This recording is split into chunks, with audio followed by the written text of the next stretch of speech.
In this video, I'm going to teach you the secrets to a healthy hormone balancing breakfast so you have the energy you need to get through your day. You'll learn how to kickstart your metabolism so you can lose weight easily without struggling with sugar or carb cravings. I'm going to show you exactly what you need to do, what you need to avoid, and how to ensure your breakfast. So let's begin with what you need to do. And my first tip is you need to start your day well with slow digesting carbohydrates. If you eat foods that digest too quickly, like the processed cereals and juices and high sugar foods, your blood sugar level will spike and then crash, leading to a mid-morning energy slump and cravings later in the day. If you eat slow digesting carbohydrates, it'll increase your energy while keeping your blood sugar levels stable to prevent cravings and slacking during the day. Now, a good example of slow digesting carbohydrates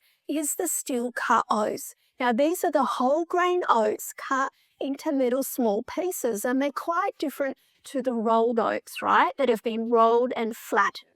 All right, and these have been heated as well, so they're lower in nutrients. The steel cut oats are really high in fibre and nutrients, and here's what they look like when cooked, all right? You can have this with your favourite milk or milk substitute, sprinkled with the seeds and the low sugar fruits like the berries. And you can see how to prepare the steel cut oats in my hormone balancing steel cut oats recipe. An alternative to the oats are things like quinoa or buckwheat, which can be prepared in the same way, and there's some options for these in the recipes. Now, two of my other favourite breakfasts are the apple and almond energy slice, which is great to keep in the freezer for those days when you're running behind time and you need to have a quick breakfast on the go.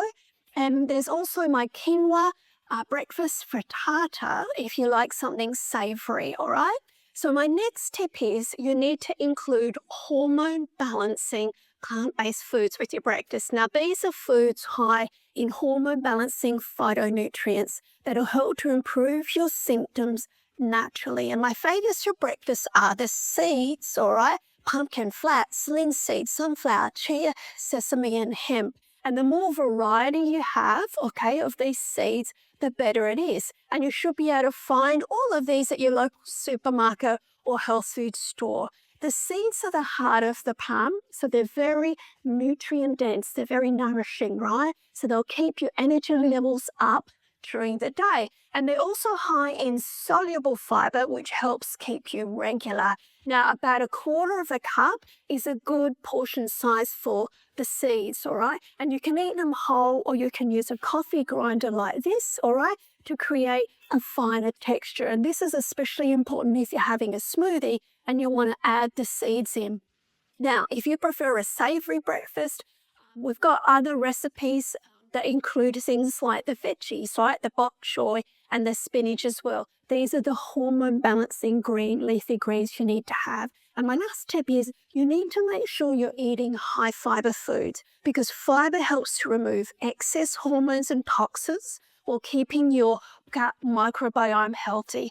It's the fibre that helps to slow your digestion and keep your blood sugar levels stable to reduce hunger and cravings, and also increases your ability to absorb nutrients and softens your stools so it's easy to pass. And good examples of these foods are the figs, the pear, the kiwi fruit, and the seeds and the steel cut oats that I've already mentioned. So let's look at then step 2, what you need to avoid. And my first tip is don't delay or skip breakfast. Now, maybe this has worked for you in the past, but during perimenopause and menopause, it's not ideal. In the morning when you wake up, your cortisol levels spike and your blood sugar levels are lower, so your body needs energy in the form of food to kickstart your metabolic processes for the day. If you don't have breakfast, you'll feel more easily fatigued. Your metabolism will slow down and you'll experience unstable blood sugar levels, leading to food cravings and overeating later in the day.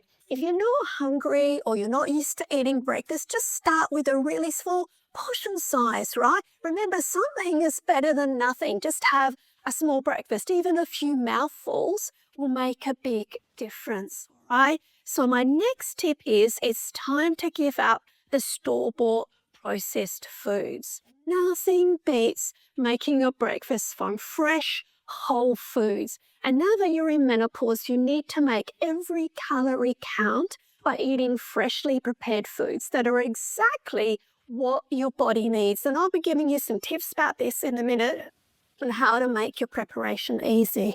And my last tip is watch out for caffeine, all right? You need to be thinking about how much caffeine you're having and when. My recommendation is that you aim for no more than 2 to 3 cups a day, all right? And no caffeine after lunch because it can affect your sleep at night. And make sure you're always having your coffee with food, all right? Or do tea, not on an empty tummy. Because if you have it on an empty tummy without food, it'll affect your blood sugar levels, leading to food cravings and an energy crash later in the day, which means you want more coffee, right? Or tea. And like myself, if you like a hot drink in the morning, many women do, I know, when you wake up, try out the rooibos tea. This is the rooibos tea. I love it. Well, it's called red bush tea as well. It's delicious. You can have it with milk if you like, or your milk alternative. If you like it sweet, you can even add a little bit of stevia in, right? And the rooibos tea is an adaptogenic, which means it's going to help with your hormonal symptoms, and it's a great source of natural energy. All right, so let's look at step 3, how to enjoy your breakfast. So my first tip is find what works for you. This is really important. You need to enjoy your breakfast, the tastes and the textures of the food. When you enjoy your breakfast, it's so much easier to stick to. And we've got lots of delicious recipes on the plan, or you can choose from the Focus Foods chart to create your own recipes.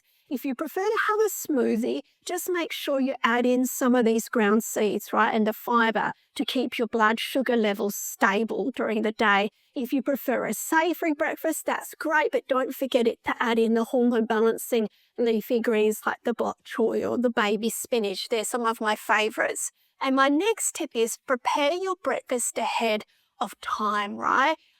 When your breakfast is prepared and ready to go, it's so much easier to start your day well. And I often prepare my breakfast at night before getting my dinner ready, right? This makes it so easy. And many ladies on the plan love to cook their breakfast on the weekend for the week, right? And the still cut oats are a really great option. You can bulk cook these and keep them in the fridge. They keep well for up to 4 days. We also have 2 different types of hormone balancing granola, which is really easy too.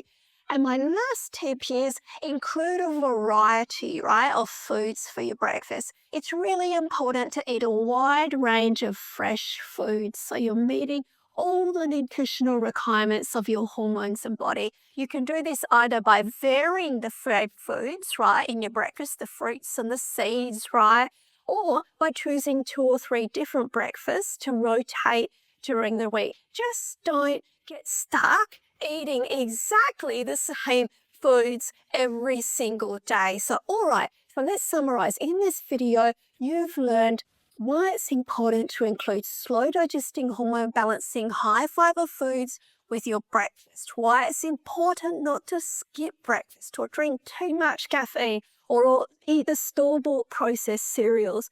And you've learned how to enjoy your breakfast by including a variety of delicious foods and making it quick and easy, right, by being prepared ahead of time. If you follow these simple steps, you'll find breakfast is something you look forward to, right? Knowing you're starting your day well. And here's one last tip before we finish up. I usually find it works best to focus on getting your breakfast organized first, all right? And sticking with that for a few days before moving on to the lunch and dinner. This way you'll start feeling better and better, and then it will be easier and easier to make the other changes we'll be talking about in the next video. So set yourself a goal of working on breakfast for the next few days, right? And you'll be surprised how much better you feel in your energy and your digestion and your symptoms. And then as you're feeling better, you'll be ready to move on to lunch and then dinner. If you need help or have any questions at all, please just message me.